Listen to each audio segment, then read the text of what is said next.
Macam mana nak tahu perbuatan tu ada objek? Kalau perbuatan tu dilakukan dengan sebahagian anggota badan. Boleh tak? Contoh, kalau satu-satu perbuatan tu menggunakan tangan saja. Yang tu ada mangsa. Tapi kalau perbuatan tu dilakukan oleh keseluruhan badan, selalunya tak ada mangsa. Boleh? Contoh, tidur tak ada mangsa. Tidur dilakukan oleh keseluruhan anggota badan kita. Maka tidur tak ada mangsa. Masuk pun tak ada mangsa. Boleh? Tak ada ni, tak semestinya. Sebab dia masuk kan satu badan sekali kan. Berenang tak ada mangsa. Sebab memerlukan satu badan. Dia pakai satu badan dia. Boleh? Kalau sepak ada mangsa sebab pakai kaki sepak bola. Boleh? Dia sepak bola, maka bola jadi mangsa. Makan pakai mulut ke? Mulut ada mangsa. Minum pakai mulut ada mangsa. Boleh? Kebanyakan perbuatan yang ada mangsa adalah perbuatan yang dilakukan oleh sebahagian anggota badan. Ustaz, kalau macam sakit ada mangsa ke tak ada mangsa? Ada. Sakit. Ada sebab sakit tu dekat sebahagian badan. Dia ada sebahagian, ada keseluruhan kan? Tapi boleh kata tak ada, boleh tak ada tak? Contoh yang saya katakan, hati saya ni pedih Ustaz. Baik, siapa fa'il? Sakit. Siapa fa'il? Fa'il siapa? Fa'il hati saya pedih Ustaz. Dengan abang tak ajak pula pergi. Dia masih tak pergi Ustaz, saya tak kenal, tak minat. Tak minat lah makan durian. Dia minat kaktus tau. Kita tak boleh kacau minat orang kan. Pelaku tu sakit ke? Bukan apa tak? Sakit fa'il. Sakit fa'il. Kita kata hati saya ni Ustaz pedih sangat. Contohlah kita katakan.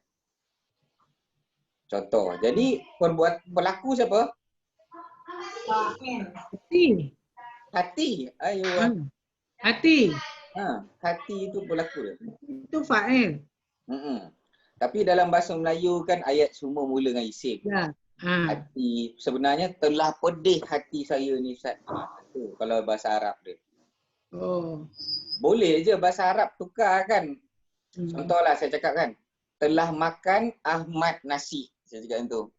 Ayat tukar pula start dengan isim. Ahmad telah makan nasi. Maka Ahmad jadi mubtada tu.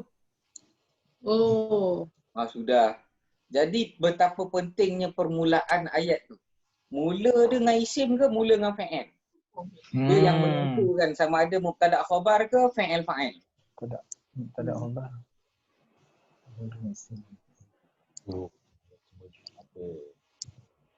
Okey, nampak dah. Dah sampai dah tak? Dah roket sampai dah tu. Dah roket sampai dah tu. Ada yang belum sampai lagi ni tak apa. Saya main je. Puan Norehan dapat tak? Tak. Belum dapat lagi? Belum lagi. Minta maaf. Tak gerak. Masih tak gerak enjin ni belum panas ni kan. Tak sampai sekamat lagi Ustaz. Saya baca lagi sambungan kepada ayat tu. Contoh ayat surah Sejadah ni kan.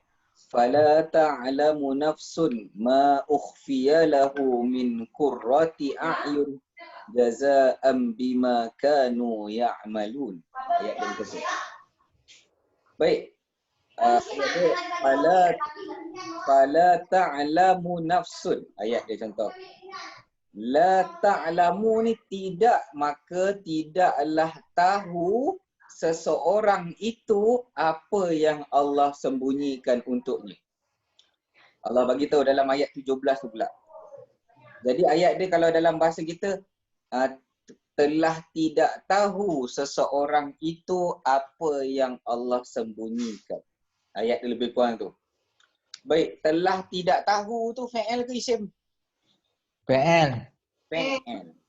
Telah fa'il. Kemudian fa'ilnya mana? Nafsun. Nafsun. Nafsun tu. Allah. Maknanya setiap diri itu Orang. tidak ada orang yang tahu. Mangsa dia mana? Ma, apa yang? Ma. Ayo mangsa dia ma tu. Ya. MB. Dia ayat tu bagi tahulah yang seorang pun tak tahu apa yang Allah sembunyikan. Hadiah daripada dia. Contohlah macam kita masuk syurga kan. Kita tak tahu apa ada untuk kita kat dalam syurga ni. Allah tak pernah bagi tahu. Fazrin, entah nanti ada istana lebih kurang 30 biji. Saya tak tahu. Masuk nanti ada dah dayang senandung sambut contoh kan. Berapa orang tak tahu. Seorang pun. Contohnya. Pelayan lelaki pula. Benda tu kita tahu dia ada. Tapi tak tahu macam mana pintu Nanti kau masuk nanti pintu kanan tu ada pasu bunga atau ada kaktus dalam tu. Kita tak tahu.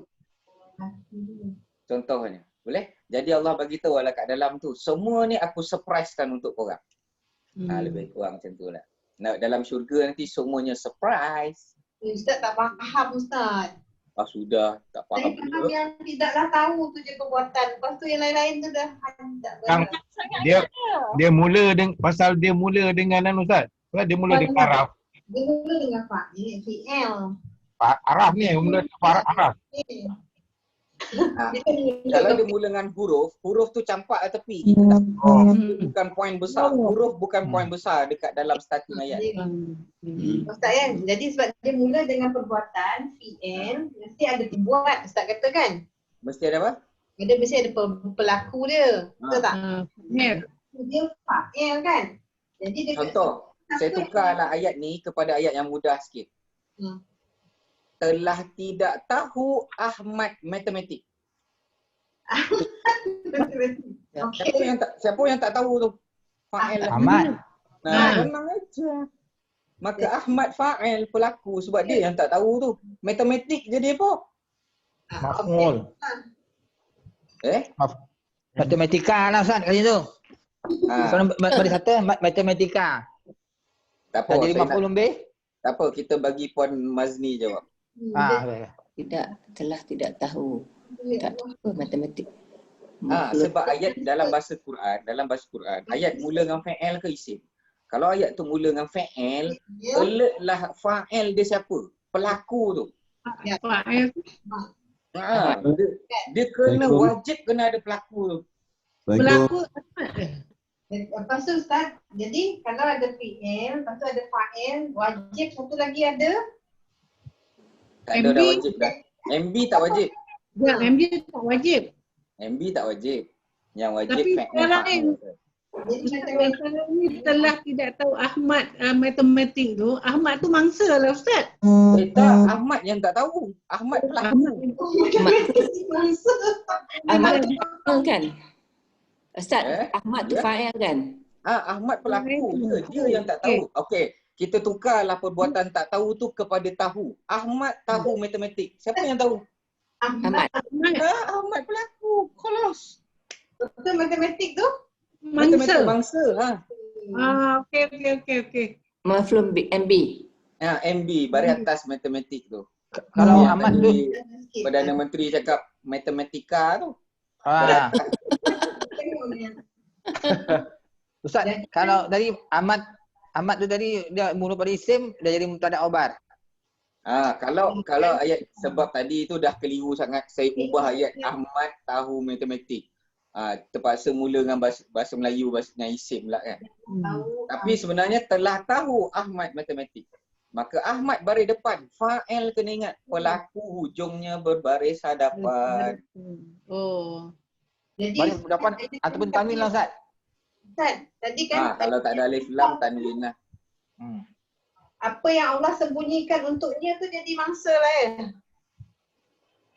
Apa yang tu mangsa? Okey. Baik, kalau kita tukar apa yang tu kepada something. Contohlah, Allah kita tukar kepada hadiah lah. Kita kata tidak tahu seseorang itu hadiah yang Allah sembunyikan. Maka ataupun Ahmad tak tahu itu hadiah lah. Seseorang itu tidak tahu hadiah ni apa? Cendera mata. Cendera mata yang telah disembunyikan oleh Allah. Maka cendera mata tu adalah objek daripada perbuatan yang tak tahu tu. Sebab kalau keliru juga tak tahu tu mangsa, ada mangsa ke Ustaz tak tahu ni perbuatan tahu ni. Tukar tak tahu tu kepada tahu. Tidak tahu cendera mata. Kalau tahu nampak sikit, ni bukan tauhu tau. Dah lagi tambah bunyi.